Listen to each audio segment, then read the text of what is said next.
എല്ലാവർക്കും welcome back to our channel. അപ്പോൾ ഇന്ന് ഞാൻ വന്നിട്ടുള്ളത് ഞങ്ങളുടെ ഒരു ഡേയിൽ എങ്ങനെയാണ് സ്റ്റാർട്ട് ചെയ്യുന്നത്, ഫുഡും കാര്യങ്ങളൊക്കെ ഉണ്ടാക്കുന്ന രീതിയും കാര്യങ്ങളൊക്കെ കാണിച്ചു കൊണ്ടിട്ട് കുഞ്ഞു വ്ളോഗാണ് കേട്ടോ. അപ്പോൾ നിങ്ങൾക്ക് ഈ വീഡിയോ കണ്ടിട്ട് ഇഷ്ടമാണെങ്കിൽ പ്ലീസ് ഒന്ന് സബ്സ്ക്രൈബ് ചെയ്ത് സപ്പോർട്ട് ചെയ്യണം കേട്ടോ. കാരണം ഇതിങ്ങനെ ഓരോ വീഡിയോസും നമ്മൾ പലരുടെയും വീഡിയോസ് ഇങ്ങനെ കാണുമല്ലോ. അപ്പോൾ നമ്മുടെ വീഡിയോസ് അങ്ങനെ എടുത്തിട്ടൊന്ന് അപ്ലോഡ് ചെയ്യാം എന്നൊക്കെയുള്ള ഒരു ആഗ്രഹത്തിൻ്റെ പുറത്താണ് കേട്ടോ ഇന്ന് പെട്ടെന്ന് ഇങ്ങനൊരു വീഡിയോ ചെയ്യാനുണ്ടായത്. അപ്പം ഇതിനു മുമ്പും ഇതിൽ വീഡിയോസ് ആഡ് ചെയ്തിട്ടുണ്ട്, അപ്ലോഡ് ചെയ്തിട്ടുണ്ട്. അത് കണ്ടിട്ടില്ലെങ്കിൽ ഒന്ന് ചെക്ക് ചെയ്ത് നോക്കുക. ഇഷ്ടമാണെങ്കിൽ മാത്രം ഒന്ന് കൂട്ടുകൂടുക കേട്ടോ. ഓക്കെ, അപ്പോൾ ഇന്ന് പത്തിരി മുട്ടക്കറി ഉണ്ടാക്കാനാണ് വിചാരിച്ചത്. അപ്പോൾ ബ്രേക്ക്ഫാസ്റ്റിൻ്റെ കറികളൊക്കെ ഞങ്ങൾ ഗ്യാസിലാണ് കേട്ടോ ഉണ്ടാക്കാറ്, ഗ്യാസ് അടുപ്പിലാണ് ഉണ്ടാക്കാറ്. പക്ഷേ ഇപ്പോൾ വെക്കേഷനൊക്കെ സ്റ്റാർട്ട് ചെയ്തുകൊണ്ട് ഇപ്പോൾ മദ്രസ മാത്രമല്ലേ ഉള്ളൂ, അത് കഴിഞ്ഞാലുള്ള തിരക്കുകൾ വളരെ കുറവല്ലേ. അപ്പോൾ അങ്ങനെ വീഡിയോ കൂടെ എടുക്കുന്നതുകൊണ്ട് അങ്ങനെ കറി ഇവിടുന്ന് ഉണ്ടാക്കാമെന്ന് വിചാരിച്ചിട്ടോ. അപ്പോൾ മുട്ടക്കറിയാണ് ഉണ്ടാക്കുന്നത്. റെസിപ്പീസൊന്നും വളരെ ഡീറ്റെയിൽ ആയിട്ടും അങ്ങനെയൊന്നും എടുത്തിട്ടില്ല. ഞാൻ പറഞ്ഞല്ലോ, ഒരാവേശത്തിൻ്റെ പുറത്ത് ഇന്ന് സ്റ്റാർട്ട് ചെയ്യാം, ഇനി മാക്സിമം നല്ല രീതിയിൽ പ്രോപ്പറായിട്ട് വീഡിയോസൊക്കെ ചെയ്ത് നോക്കാമെന്നൊക്കെയുള്ള ആ ഒരു മൈൻഡിൻ്റെ പുറത്ത് എടുത്ത വീഡിയോ ആണ് കേട്ടോ. അപ്പോൾ കുക്കറിലാണ് മുട്ട വേവിച്ചിട്ടുള്ളത്. മുട്ട വേവിച്ച് അടുക്കളയിലേക്ക് കൊണ്ടുവന്നതാണ് കേട്ടോ. ഇത് ഞങ്ങളുടെ വർക്ക് ഏരിയ ആണ് കേട്ടോ. വർക്ക് ഏരിയ മറ്റേ അടുക്കളയും വളരെ വലുതൊന്നുമല്ല, എന്നാലും ഇത് അടുപ്പുള്ളത് ഒരു വിറകൊക്കെ വെക്കുന്ന ഒരു കൂടാന്നോ അങ്ങനെയൊക്കെ പറയാം. അങ്ങനെ ഒരു വർക്ക് ഏരിയ ആണ് കേട്ടോ ഇത്. അപ്പം മുട്ട എടുത്തിട്ട് ഇങ്ങനെ അവിടുന്ന് കുക്കറിൽ വേവിച്ചിട്ട് കൊണ്ടുവന്നു കേട്ടോ. തേങ്ങ ഒഴിച്ച അരപ്പിലാണ് കേട്ടോ ഞങ്ങൾ കറി വെക്കുന്നത്. ചിലർ തേങ്ങ ഒഴിക്കാതെ മസാലക്കറി ആയിട്ട് മുട്ടക്കറി വെക്കുമല്ലോ, ഞങ്ങളിത് തേങ്ങ ഒഴിച്ച് വെക്കുന്നതാണ് കേട്ടോ. അത്യാവശ്യം കുഴപ്പമില്ലാത്ത ടേസ്റ്റാണ്. പിന്നെ പലർക്കും പല ടേസ്റ്റും അവരുടേതായിട്ടുള്ള ടേസ്റ്റ് ആയിരിക്കുമല്ലോ ഏറ്റവും കുറച്ചുകൂടെ ബെസ്റ്റായിട്ട് തോന്നാം. അപ്പോൾ ഞങ്ങൾ ഈ രീതിയിലാണ് കേട്ടോ ഉണ്ടാക്കാറുള്ളത്. അപ്പോൾ കുഴപ്പമൊന്നുമില്ല, ടേസ്റ്റുള്ളൊരു കറിയായിട്ടാണ് കേട്ടോ തോന്നിയിട്ടുള്ളത്.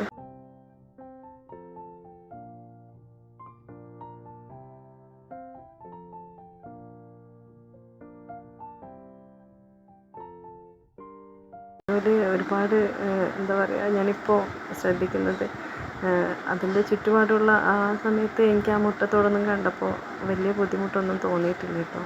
കാരണം അത്രയൊരു വൃത്തികേടായിട്ടൊന്നും തോന്നിയിട്ടില്ല. പക്ഷേ ഇതിപ്പോൾ ചിലപ്പോൾ നിങ്ങൾക്ക് കാണുമ്പോൾ എന്താ ഇങ്ങനെ ഇട്ടിരിക്കുന്നതെന്നൊക്കെ തോന്നും. അത് കഴുകി ഉണക്കാൻ വേണ്ടി വെച്ചിട്ടുള്ള മുട്ടത്തോടാണ് കേട്ടോ. അത് നമുക്ക് ചെടിക്കൊക്കെ ഇടാനും പൊടിക്കാൻ വേണ്ടിയിട്ട് വെള്ളം വറ്റാൻ വേണ്ടിയിട്ട് അങ്ങനെ ഇട്ട് വെച്ചിട്ടാണ് കേട്ടോ ഉള്ളത്. ചൂടിൻ്റെ അടുത്ത് ഇട്ടാൽ പെട്ടെന്ന് വെള്ളം പോയി കിട്ടും. അപ്പം മിക്സിയിലിട്ട് പൊടിക്കുകയാണെങ്കിൽ കോഴികൾക്കും അവരുടെ ഫുഡിലൊക്കെ ആഡ് ചെയ്ത് കൊടുത്താൽ മുട്ടപ്പൊടി നല്ലതാണ്. കറിവേപ്പിലക്കും ചെടികൾക്കൊക്കെ നല്ലതാണല്ലോ. അങ്ങനെ ചെയ്യാൻ വേണ്ടിയിട്ട് ഇട്ട് വെച്ചിട്ടുള്ളതാണ് കേട്ടോ. അതുപോലെ ഞാനിനി വീഡിയോസ് കറക്റ്റായിട്ട് ഇങ്ങനെ ഇടുകയാണെങ്കിൽ നിങ്ങൾ എന്നും കാണുന്നുണ്ടാവുക ഈ പത്തിരി ഇങ്ങനെ വരുത്തുന്നതായിരിക്കും കേട്ടോ. കാരണം കൂടുതലും ഞങ്ങളുടെ മക്കൾക്ക് ഇഷ്ടം പത്തിരിയാണ്. ഞങ്ങൾക്ക് ഉണ്ടാക്കാനും കുറച്ചുകൂടെ ഈസി പത്തിരിയാണ്. അതല്ല പൊറോട്ടയും കാര്യങ്ങളൊക്കെ ആണെങ്കിൽ, ദോശയൊക്കെ ആണെങ്കിൽ കുറേ സമയം എടുക്കും. അപ്പോൾ മക്കൾക്കൊക്കെ സ്കൂളിലൊക്കെ പോകാൻ ഭയങ്കര പ്രയാസമായിരിക്കും. ആ സമയത്ത് ഞങ്ങൾ ഉണ്ടാക്കിയാലും അവർക്ക് പ്രയാസമല്ല, നമുക്ക് അടുക്കളയിൽ അതൊരു ഭയങ്കര കൺജസ്റ്റഡായിട്ട് ഫീൽ ചെയ്യും, ടൈമൊന്നും കറക്റ്റ് കിട്ടാത്ത പോലെയൊക്കെ. അപ്പോൾ ഇതായിട്ട് ഞങ്ങൾ യൂസ്ഡായി, അതുകൊണ്ടായിരിക്കും. പക്ഷേ ചില സമയത്തൊക്കെ തോന്നും, ഇത് മടുത്തല്ലോ എന്തെങ്കിലുമൊക്കെ ഉണ്ടാക്കാമെന്ന്. പക്ഷേ ഞങ്ങൾക്ക് ഞങ്ങളുടെ സമയത്ത് പറ്റില്ല, നടക്കില്ലാത്ത പോലെ തോന്നും. അപ്പോൾ ഇടയ്ക്കൊക്കെ മാറ്റലൊക്കെ ഉണ്ട് കേട്ടോ. പക്ഷെ പറയാം, കുറച്ചുകൂടി ഈസി ഇതാണ്. ചില സ്ഥലങ്ങളിലൊക്കെ ഉള്ള ആൾക്കാർ, ഇപ്പോൾ കോഴിക്കോടോ മലപ്പുറം അവിടെയൊക്കെ ഉള്ള ആൾക്കാർ ചിലപ്പോൾ നെയ്സ് പത്തിരിയും കാര്യങ്ങളൊക്കെയാണ് ഉണ്ടാക്കുന്നതെങ്കിൽ അവർക്കത് ഈസി ആയിരിക്കും. ചിലപ്പോൾ നമ്മൾ അത് ദിവസം ഉണ്ടാക്കാൻ നോക്കിയാൽ നമുക്ക് നടക്കില്ല. കാരണം നമുക്കെന്തോ അതുമായിട്ട് യൂസ്ഡ് അല്ലാത്തത് കൊണ്ടായിരിക്കും പെട്ടെന്നത് നമുക്ക് ഈസി ആയിട്ട് നടക്കില്ല. നമുക്ക് ഈസി അല്ലാത്തത് മറ്റു സ്ഥലത്തുള്ള ആൾക്കാർക്ക് ഈസി ആയിരിക്കും. ഓരോ ശീലങ്ങളാണല്ലോ. അങ്ങനെ പിന്നെ ഉച്ചക്കത്തേക്ക് ഞങ്ങൾ കടുമാങ്ങ ഉണ്ടാക്കാമെന്ന് വിചാരിച്ചു കേട്ടോ. ചോറിന് അങ്ങനെ കടുമാങ്ങ ഉണ്ടാക്കാൻ വേണ്ടിയിട്ട് ചട്ടി അടുപ്പത്ത് വെച്ചിട്ടാണുള്ളത്. അതായത് ഒരു പച്ചയിൽ നിന്ന് ഒരു പഴുപ്പിലേക്ക് എത്തുന്ന രീതിയിലുള്ള ഒരു മഞ്ഞ കളർ വരുന്ന സമയത്താണ് കേട്ടോ. ഒരു മധുരമല്ല പുളിയല്ലാത്ത സമയത്ത്, എന്നാലും ഓവറായിട്ട് പഴുത്ത് പോകാത്ത രീതിയിൽ ഉണ്ടാക്കുന്ന ഒരു സാധനമാണ് കേട്ടോ കടുമാങ്ങ എന്ന് പറയുന്നത്. നല്ല ടേസ്റ്റുള്ളൊരു സാധനമാണ്. കടുകും ഉലുവയൊക്കെ വറുത്ത് പൊടിച്ചിട്ട് ഇട്ടാൽ തന്നെ ആ ഒരു ടേസ്റ്റും സ്മെല്ലൊക്കെ വന്നാൽ തന്നെ ഭയങ്കര ടേസ്റ്റാണ് കേട്ടോ. അതിപ്പോൾ ഞങ്ങൾ വിരിഞ്ചി എന്ന് പറയുന്ന ചോറ്, മഞ്ഞ ചോറുണ്ടല്ലോ, അത് നിങ്ങളുടെ നാട്ടിൽ എന്താണ് പറയുകയെന്ന് അറിയില്ല. ആ ഒരു ചോറിനാണ് കേട്ടോ കുറച്ചും കൂടി മാച്ചായിട്ട് തോന്നിയിട്ടുള്ളത്, കുറച്ചും കൂടി കോമ്പിനേഷൻ അതിലാണ് ഉണ്ടായിട്ടുള്ളത്. എന്നാലും സാധാ ചോറിന് നമുക്ക് അതൊക്കെ ഉണ്ടെങ്കിൽ തന്നെ ചോറ് തിന്നാൻ സാധിക്കും. അത് മീനൊന്നും നിർബന്ധമില്ലാത്ത ആൾക്കാർക്കൊക്കെ ഇതൊക്കെ മതിയാവും കേട്ടോ.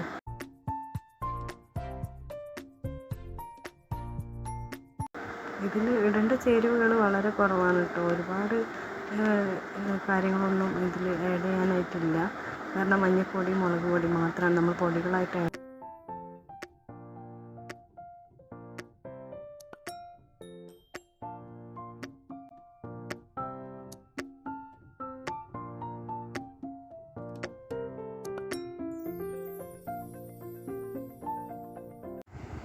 ഇതിൽ ശർക്കരയാണ് കേട്ടോ മധുരത്തിന് വേണ്ടിയിട്ട് യൂസ് ചെയ്യുന്നത്. ഇതൊരു ചെറിയൊരു മധുരവും എരിവൊക്കെ കലർന്നിട്ടുള്ളൊരു ടേസ്റ്റാണ്.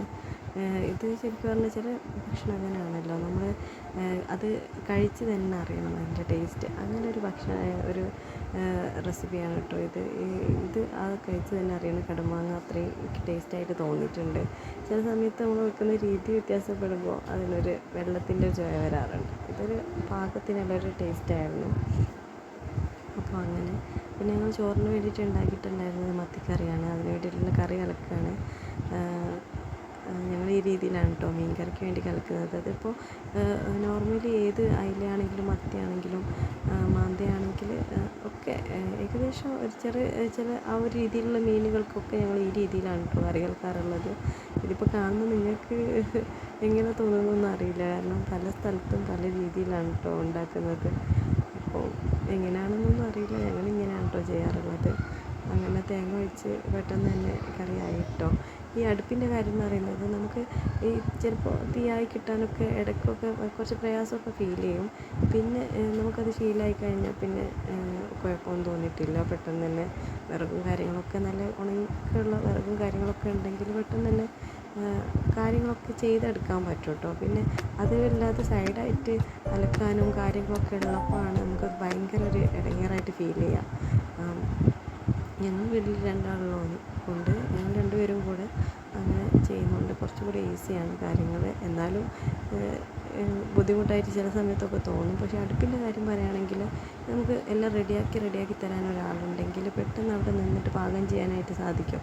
കാരണം ചൂടും കാര്യങ്ങളൊക്കെ നല്ല വിറകിൻ്റെ ചൂടും കാര്യങ്ങളൊക്കെ ഉണ്ടെങ്കിൽ തന്നെ പെട്ടെന്നാവും.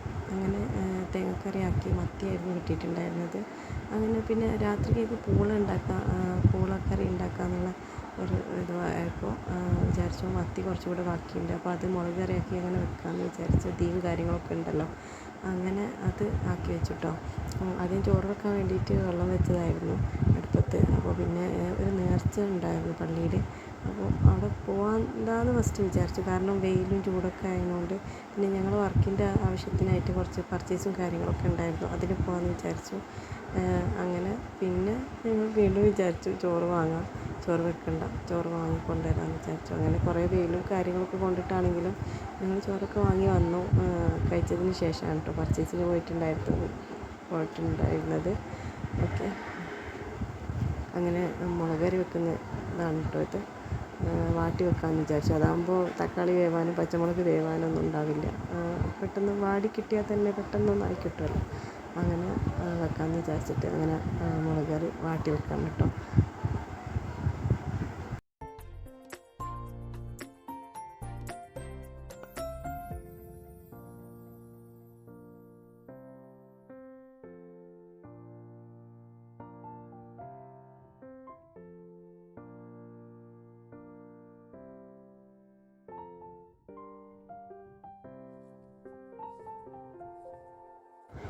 പിന്നെ ഒരു കാര്യം, നമ്മളിങ്ങനെ കറി ഇങ്ങനെ വാട്ടി വെക്കുന്ന സമയത്ത് ഇങ്ങനെ പൊടികളൊക്കെ ഇട്ട് കഴിഞ്ഞാൽ പെട്ടെന്ന് തന്നെ വെള്ളം ഒഴിക്കാതെ ആ പൊടികളൊന്ന് മൂപ്പിച്ചെടുക്കുക. അതായത് നമ്മൾ ഓൾറെഡി എണ്ണ ഒഴിച്ച് വാട്ടി വെച്ച ഉള്ളിയും തക്കാളിയും പച്ചമുളകൊക്കെ ആണല്ലോ, അതിൻ്റെ കൂടെ നമ്മൾ ഇട്ട പൊടികൾ ഡ്രൈ ആയിട്ട് തന്നെ ഒന്ന് അധികം തീയില്ലാത്ത രീതിയിൽ എന്താ പറയുക കരിഞ്ഞു പോകാത്ത രീതിയിലൊന്ന് പെട്ടെന്നൊന്ന് വഴറ്റി വറുത്തെടുക്കുകയാണെങ്കിൽ അതിൻ്റെ ഒരു പച്ച സ്മെല്ലൊക്കെ പോയിട്ട് നല്ലൊരു കുത്തലില്ലാത്ത, അതായത് നമ്മൾ മുളക് പൊടി ഇട്ടാൽ നമുക്ക് കഴിക്കാൻ പ്രയാസമില്ലാത്ത രീതിയിലുള്ളൊരു കുത്തലില്ലാത്ത കറിയായിട്ട് കിട്ടും കേട്ടോ.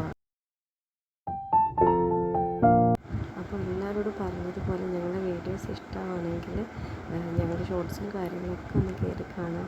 ഇഷ്ടമാണെങ്കിൽ ഒന്ന് സബ്സ്ക്രൈബ് ചെയ്ത് സപ്പോർട്ട് ചെയ്യണേ.